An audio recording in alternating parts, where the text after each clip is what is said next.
being here. I'd like to share a bit with you that I call a collection of extremely stupid thoughts.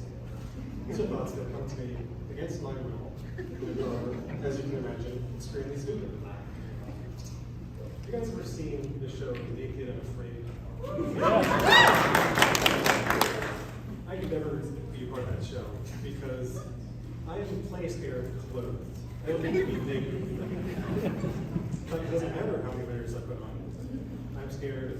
At one point, I put on 6 layers, and I was still scared shitless. I was walking in the house like a Michelin man, going, "Oh my God, I'm gonna die soon." You put on more layers.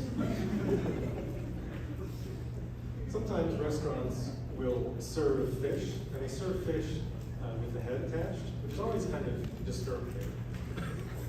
And when I see that, I think to myself, I really am glad that they don't do that with other animals.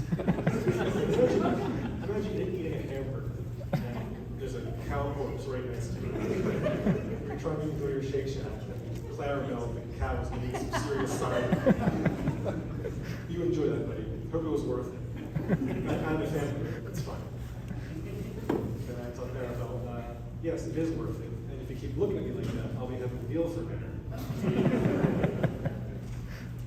I get really frustrated when I watch spelling bees because the participants are given a word and they ask every question under the sun about that word except, how do I spell this? Shouldn't that be the first thing they ask? They never do. And who decided that how to spell the word would be kept a secret?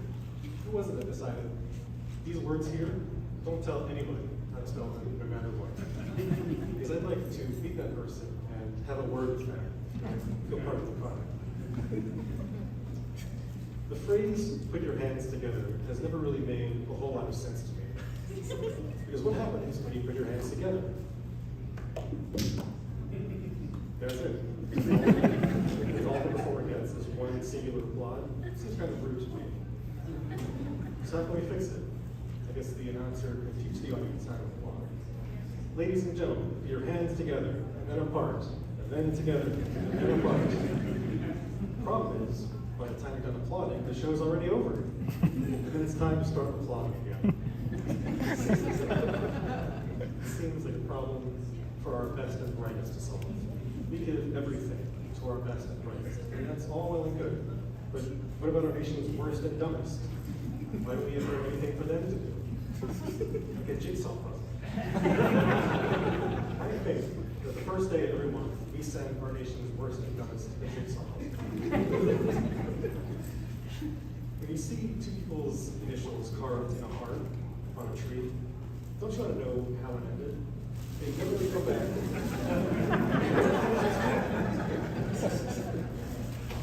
Just once, I want someone to come back and finish the story.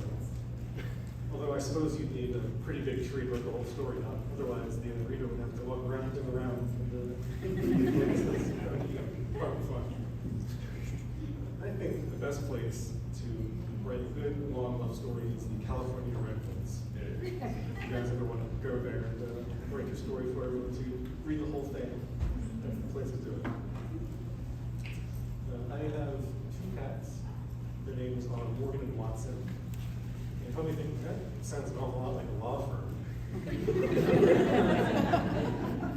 Well, I assure you, they are terrible lawyers. They've never won a single case.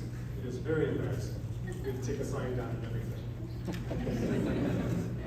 I much prefer cats over dogs because generally cats are quiet.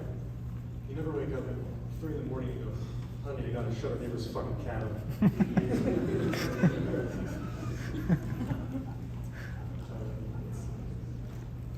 Frozen food packages always really confuse me because on the back they have heating instructions, and on the front they say keep frozen.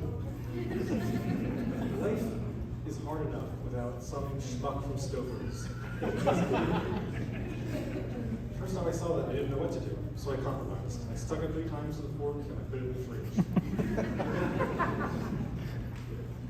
Speaking of food, my parents used to feed me in ways that made sense at the time, but in hindsight were a little more harmful than helpful. They would take food on a spoon and they would go, here comes the airplane. airport, I tried to eat the planes. I was told there'd be food.